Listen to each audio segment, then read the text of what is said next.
The hollow of the bent bones. The asphalt ended abruptly, not with a stop sign or a gravel patch, but with the immediate, suffocating embrace of the woods.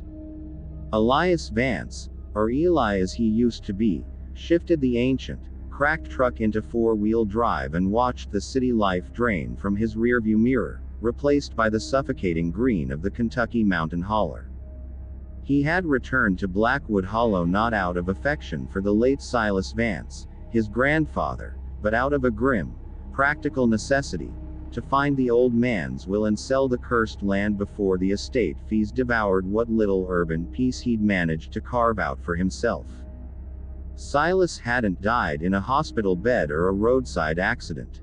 The county sheriff, a man named Deputy Cole, whose voice cracked with years of cheap cigarettes and mountain altitude, had called it disappearance, likely foul play, but the locals whispered something else. The whistler got him. Silas hadn't been seen since he went out to check a trap line just after the first frost, leaving behind only his polished deer rifle and a single, carefully laid line of coarse salt across the cabin's threshold. Eli parked the truck by the skeletal black gum tree, the boundary marker his grandfather always warned him never to cross at night. The cabin was a single-room log structure that looked less built and more grown from the mountainside, hunched beneath the relentless canopy. The air here was heavy, smelling of wet rot, pine needle decay, and something else, something metallic and sharp, like old blood or ozone. The moment he stepped onto the porch, the silence hit him. It wasn't the peaceful quiet of a remote place. It was the absolute, vacuum-sealed absence of sound that screams of predator. There were no cicadas, no squirrels chattering, no distant rumble of a logging truck, and worst of all, no birdsong. The mountains were listening, and they were holding their breath. He fumbled with the rusted padlock, his hand shaking slightly. The lock clicked open, releasing the cabin's ancient, stale scent, tobacco, kerosene, and the musty, metallic tang of fear. The inside was exactly as Silas had left it, meticulously organized as if preparing for a long, voluntary absence. A wood stove sat cold, a stack of freshly split hickory beside it. The rough-hewn table held a half-finished game of solitaire. But it was the writing desk that drew Eli's eye. On it lay a heavy, leather-bound journal, its pages brittle with age, open to a fresh, final entry. Beside it lay a heavy, black lump, a chunk of meteoric iron Silas had once used as a doorstop, now wrapped tightly in a loop of braided horsehair. Eli sat down, wiping dust from the journal. His grandfather's script, normally neat and precise, had become frantic, the ink bled deep into the cheap paper. November 3rd. It's been 3 days since the dogs stopped barking. They didn't run. They just went silent. They wouldn't look at the porch anymore. I know why. It knows where to stand now. The salt line holds, but only for the first skin. It learns the second. I saw it at the creek today. It was standing on 2 legs, but its neck was too long, stretched out like a heron's. It was wearing Jeremiah's hat. Jeremiah's been gone 50 years, but it remembered the way his shadow fell on the water. It didn't speak, thank God. It just watched me, its face a blur, like looking at a picture that's been shaken. I have to move the iron. It smelled the old ways. It smelled the fear I let out when I saw the eyes. They aren't eyes, not really. They're just holes where the light goes in and nothing comes back out. It's trying to wear Sarah's voice, but it gets the cadence wrong. Too slow, too sweet. My fault. I shouldn't have wished for her to visit. The worst part isn't what it does. The worst part is what it demands. It doesn't want to hurt you, Elias. It wants you to open the door, and once you open it, it wants you to stop closing it. Isolation is its food, and mimicry is its tongue. I won't give it to him. The iron and the fire. The bent bones are too close. I can hear them shuffling under the floorboards now. Eli closed the journal, his breath catching in his throat. Bent bones. Sarah's voice. His sister, Sarah, lived 4 states away, and hadn't spoken to Silas in 5 years. He was an educated man, a civil engineer from the city. He didn't believe in skinwalkers, whistlers, or any of the Appalachian boogeymen. He believed in geology and decay. His grandfather had died, probably by suicide or accidental exposure, and had filled his lonely last days with paranoid delusions. Tap, tap, tap. It came from the west wall, near the root cellar. Eli froze. It was a faint, almost delicate sound, like a small, hard stone being flicked against the dry log. Tap, tap. He walked slowly to the wall, trying to tell himself it was just the house settling, the old wood drying in the sudden sun after days of rain. He pressed his ear against the wood. Silence. The silence returned, that deep, predatory hush. Eli took a deep, steadying breath and started unpacking the truck. He had to be logical. He'd clean the place, find the papers, and get out by morning. He spent the rest of the afternoon sorting through moth-eaten clothes, hunting gear, and stacks of old, self-developed photos. The sun was beginning to dip, bleeding orange and violet through the dense, low-hanging clouds. As the light faded, the silence outside deepened, growing thicker, heavier, like a blanket soaked in oil. He found the journal again, tucking it under his pillow. He didn't believe it, but he felt an undeniable urge to keep it close. Beside it, he laid the small, heavy chunk of meteoric iron wrapped in horsehair. He made himself a quick, cold supper, canned beans heated over the hissing kerosene lamp. The lamp threw long, jittery shadows around the small room. Woo-woo. The sound started soft, a wind imitation, mournful and low, originating somewhere deep in the woods. It wasn't an owl. It was too hollow, too perfectly pitched. It sounded like someone blowing across the mouth of a glass jar, a sound of empty space. He stood up, his heart hammering against his ribs. He walked to the only window, which faced the creek bed, and peered out into the deepening gloom. He could see nothing but the dense, shifting shadows of the kudzu and the oak trees. Woo-woo. Eli ah. This time, it was closer. The whistle broke, the sound ripping itself into 3 distinct syllables. Eli ah. That was what Sarah called him when they were kids, a teasing, drawn-out version of his name. Panic, cold and nauseating, seized him. This was not coincidence. His grandfather's journal flashed in his mind. It's trying to wear Sarah's voice, but it gets the cadence wrong. The thing was learning. He grabbed the deer rifle, checking the chamber. Loaded. He moved back toward the center of the room, turning down the kerosene lamp until it was just a low, protective glow. The voice tried again, closer still, maybe only 20 yards from the cabin. This time, it was a high-pitched cry, almost a sob. Eli, Eli, please, I can't see. I need help. I think I broke my ankle. It was Sarah's voice. Pitch perfect. The slight, nasal edge she got when she was genuinely distressed. It was so real, so flawlessly reproduced, that Eli's foot took a step toward the door before his mind clamped down on the instinct.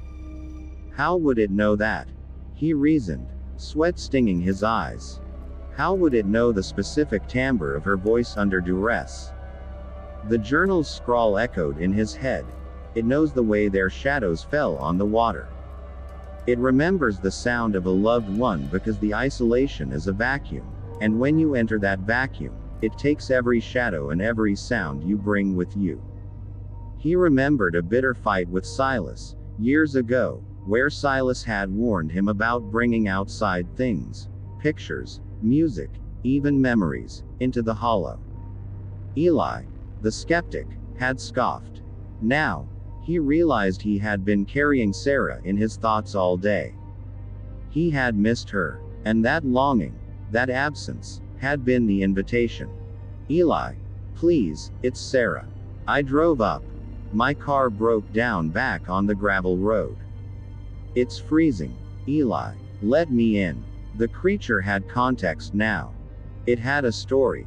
The lie was so rational, so plausible for this remote place, that it felt like madness to deny it. 9. He raised the rifle, pointing it unsteadily at the bolted door. Go away, he whispered, his voice dry and fragile. The voice changed instantly. The vulnerability vanished. It dropped an octave, the pitch thick and guttural, a sound like gravel rolling in a drum. You won't, Eli. You leave your sister out to freeze, after all the years. The emotional blackmail. It was still Sarah, but the malice underlying the words was a palpable, wet thing. Suddenly, a sound of heavy, wet thuds replaced the footsteps. Something had dropped onto all fours outside. Not a bear, not a dog. Something that was learning to use its newly acquired weight. The thuds were irregular, wrong, as if the limbs were connected by broken hinges. The bent bones are too close. The door shuddered. Not from a kick, but a slow, powerful push against the weak frame. Eli stumbled backward, knocking over a stack of old magazines. He fumbled under his pillow, his fingers closing around the cold, smooth iron. He didn't know what to do with it, only that Silas had relied on it. He remembered the salt line. He had swept it away that morning, thinking it was just dirt. He ran to the stove. He threw the few remaining logs inside, drenched them in kerosene, and struck a match. The fire roared to life, a sudden, bright inferno that threw chaotic light around the room. Fire. The universal purifier. The enemy of the shadow things. The creature outside seemed to recoil from the sudden light. The thudding stopped. A hideous, choked noise replaced it, a sound of wet cloth ripping. Eli, it's dark. I'm still out here. You left me. The voice was raw, stripped of all human polish, an echo chamber of Sarah's misery mixed with 100 other stolen voices. He needed to draw a line. A boundary the thing could not cross. He ran to the small kitchen area, grabbing the only salt he could find. A large bag of coarse rock salt his grandfather used for curing deer hides. With shaking hands, he poured a thick, unbroken circle around the central fireplace, creating a rough perimeter of safety, a crystalline barrier against the outside dark. As the salt hit the floorboards, the outside world erupted. A blood-curdling scream. Not Sarah's, but something utterly inhuman, a sound of profound rage and ancient hunger. The window shattered. Eli ducked, covering his head as shards of glass sprayed across the cabin floor. The creature's arm, long and thin, ending in fingers that were too many and too jointed, snaked through the broken pane. It looked like a stick bundle, glistening with a viscous, black sheen. It was searching, blindly, frantically, for the latch. Eli scrambled backward, keeping the chunk of iron tight in his hand. He looked at the fireplace, roaring now, and the protective salt circle around it. The thing's arm found a picture frame on the wall. It ripped it down, then slammed a splintered hand against the window frame. It didn't seem to be looking, only sensing the fear. Eli lunged. He didn't know why, but the iron felt hot in his hand, a primal weight. He brought the edge of the iron down, hard, on the exposed, fleshy part of the arm that reached through the window. The sound was not that of wood cracking or bone breaking, but of 1,000 sheets of thick glass being simultaneously shattered. The thing shrieked, a sound of pure electronic feedback, and violently withdrew its limb. A spray of black, tar-like fluid spattered the wall, smelling of decay and iron. The creature retreated from the window with a rapid series of scuttles, a new, lower gate. It was furious, denied its meal, and now it was changing its attack plan. Eli leaned against the mantel, breathing heavily, the heat from the fire a physical shield. The sounds from outside were no longer words or whistles, but a confusing, overlapping chorus of animal distress. A dying coyote, a weeping child, a crow caught in a trap, and finally, a perfect imitation of his grandfather's last, rattling cough. He understood then what Silas had meant. The worst part is what it demands. It doesn't want to hurt you. It wants you to open the door, and once you open it, it wants you to stop closing it. It demanded not his life, but his acknowledgement. It demanded to be accepted as his loved one. It was a creature of mimicry, a parasitic emotional vampire that fed on trust and isolation. He had to leave, now. He gathered his wallet, keys, and the journal. He grabbed the kerosene lamp and, using a rag dipped in the fuel, lit the curtain on the unbroken window on the opposite side of the room. The cheap fabric went up in a sheet of flame. He then took the rifle, aimed it at the locked door, and blew the ancient bolt right off the frame. "If you want the house, you can have the fire," Eli screamed into the darkness, a primal release of terror and rage. He kicked the door open and sprinted out into the hollow. The air was colder now, the shadows deeper. He ran toward the truck, the fire already catching the dry logs of the cabin. Behind him, the creature gave one last, horrifying cry. This time, it wasn't a mimicry of a person. It was a synthesis, 1,000 voices trying to speak at once, resulting in a sound that was pure chaos, a sound of shattered identity. He reached the truck, threw himself inside, and turned the key. The engine sputtered, caught, and roared to life. He slammed it into reverse, tires spinning in the mud, and looked back. The cabin was a burning beacon in the hollow, illuminating the dense surrounding forest in flickering, orange light. And in that light, he saw it. It stood at the edge of the tree line, framed perfectly by the fire. It was tall, too tall, like two men stacked atop one another, and thin, impossibly so. Its surface looked like stretched, sun-cured leather, draped over a cage of knuckles and joints. Its head was too small for its body, and where the face should have been, there was only the flickering distortion. 1,000 faces, Silas, Sarah, Eli himself, all superimposed and melting, unable to settle on one form. The thing raised a hand, impossibly long, the tips of the fingers blackened, and gave a high-pitched, mocking whistle, the sound of Eli awe. Eli floored the accelerator, tearing the truck over the unpaved road, not stopping until the flames of the burning cabin were invisible behind the bend and the sound of the creature was swallowed by the Doppler effect of his own desperate escape. He made it to the highway by dawn, the rising sun casting a weak, unfamiliar light on the familiar world. He drove for 12 straight hours, putting the distance, the hollow, and the memory of the bent bones behind him. But as he stopped at a lonely gas station hundreds of miles away, filling his tank, he caught his reflection in the greasy pump screen. He looked tired, haunted, paranoid. And from the dense, forested hills across the highway, carried on the morning breeze, he heard it. Faint, clear, and perfectly pitched. Not a whistle this time. It was his own laugh, the specific, delighted sound he made when he was a child. The laugh he hadn't heard in years. It doesn't need isolation to feed anymore, he realized, clutching the meteoric iron in his pocket. It only needs a path. And I showed it the way out.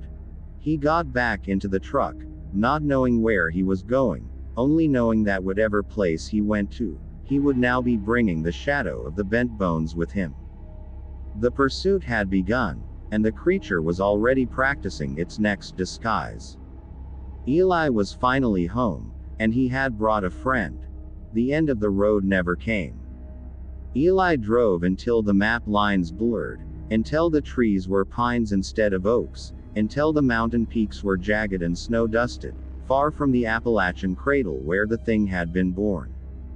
He ended up in a sterile, modern apartment complex, the kind where every unit looked identical, designed to breed anonymity. He told no one about the cabin, the fire, or the journal, which he had eventually burned, pages by agonizing page, watching the ink bubble away until nothing but ash remained. The journal was the roadmap, and he had destroyed it, but the knowledge it contained was already etched into his own fear. He tried to go back to his old life, the civil engineering job, the crowded cafes, the reassuring drone of city traffic. But everywhere, the silence of the hollow followed. In a bustling mall, he would hear a cough, and for a split second, it would be his grandfather's death rattle. When a stranger called out a name across a busy street, his stomach would drop, convinced it was Sarah's voice, but slightly too high, slightly too sweet. His paranoia became a ritual. He never used the main entrance of his apartment building, opting instead for the service stairwell. He never spoke on the phone for more than 2 minutes, terrified that the mimic would learn the rhythm of his voice, the breathlessness before a stressed word. He started carrying the meteor iron everywhere, tucked into a small leather pouch. It was a piece of space rock, cold and dead, yet in the absence of faith, it had become his only totem. One Tuesday night, 3 weeks after he'd fled the mountains, he was sitting alone in his living room. The TV was on, volume purposefully loud to mask the quiet, and he was working on a bridge design, lines and angles giving him a sense of predictable control. Thump. Scuff. Thump. It was faint, muffled by concrete and insulation, but unmistakable. The sound of something heavy, moving low, on all fours, directly on the roof above his unit. The gate was wrong, irregular, a broken metronome, the sound of bent bones finding their purchase. The creature had followed him. It hadn't stopped at the highway. It had tracked him across states, through cities, through the noise, drawn by the single, terrified thread of his memory. The isolation it craved was no longer geographic, it was psychological. Eli had internalized the hollow. He was isolating himself from every human interaction, cutting off every potential avenue of help, believing that by not speaking Sarah's name, he could protect her. But the thing didn't need Sarah. It needed Eli's fear. He walked into the kitchen, his movements slow and deliberate, and opened the salt shaker. He knew a salt line wouldn't stop a physical body, but perhaps it would stop the idea of the creature. He drew a wide circle in coarse white crystals around the perimeter of his living room. When the circle was complete, he stood inside it, the iron lump held tightly, facing the window. The tapping started, much closer now, outside his glass balcony door. Tap, tap, tap. It was a delicate, almost human sound this time. Then, a clear voice, familiar and authoritative, spoke from just outside the glass.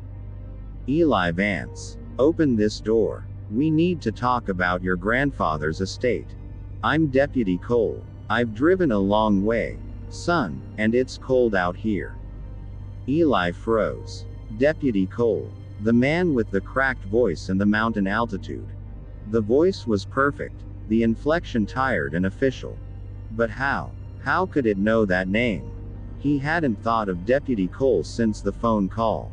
His eyes darted to the phone on the counter. He hadn't talked to anyone in the county since that day. The thing only needs a single witness to keep its hunt alive. Eli finally understood Silas's final, cryptic message. The creature didn't just mimic the people you knew. It stole the idea of them from your mind. It was a predator of consciousness, and Eli had brought it new food. The rich, complex tapestry of his memories. I know you're not him, Eli whispered, the words rasping in his dry throat. The shadow outside shifted. The silhouette was tall, but now it looked broader, heavier, like a man in a thick coat. The voice changed, cracking in that familiar, cigarette-tinged way. "Now look here, son. I understand you're upset about Silas. But I need you to open up and sign these forms. It's the law. You don't want trouble, do you?" The legal pressure, the low-level threat, it was a perfect recreation of every mountain authority figure Eli had ever dealt with. It was using his own ingrained suspicion of bureaucracy against him. Eli felt a desperate need to know what was out there. To see its form fully and break the illusion. He took a slow step toward the glass door, placing his hand on the cold steel frame. "If you are Deputy Cole," Eli said, his voice now strong, driven by a terrible, calm curiosity. "Tell me what my grandfather's truck looked like." A silence. A pause of deep, thoughtful calculation. Then, the creature chuckled, a dry, rusty sound that wasn't Cole's or Silas's. "It was green, Eli. An old Ford Ranger. And it was covered in mud." Perfectly true. But then the voice added, its tone deepening, slowing, stretching. "And it was covered in the mud that smelled of the same salt I used to keep the dogs quiet." Eli ah. The detail was not something Deputy Cole would know. It was something only Silas would have written in his private, feverish journal, a detail only Eli had internalized. The mimic had read his mind. In a fit of pure, adrenal panic, Eli grabbed the nearest object, a heavy ceramic planter, and hurled it at the glass door. The glass spider webbed but did not break. The sudden noise of the impact, however, caused the thing outside to recoil. The shadow on the other side of the glass shimmered, losing definition, flattening into a black, oily stain against the glass. The sound of thump, scuff, thump, retreated back across the roof, getting fainter, moving to another apartment, another victim who was home alone, tired, and maybe willing to open the door to a familiar, distressed voice. Eli stood in the circle of salt, the lump of iron hot in his palm, surrounded by the loud, meaningless noise of the TV and the silence of the shattered faith in his own sanity. He knew then that the escape was over. He was its witness, its unwilling accomplice, and its portable feeding ground. The hollow was not a place, but a state of mind, and the bent bones were now shuffling on the roof of a high-rise in the city, learning the sound of a key turning in a lock, practicing the voice of the one person he still loved. Eli had fled, but the thing had followed, and it had brought the mountains with it. The real horror was the knowledge that one day, he would be too tired, too lonely, or too desperate to deny the familiar voice at the door. And that day, he would open it. Thank you so much for watching this video.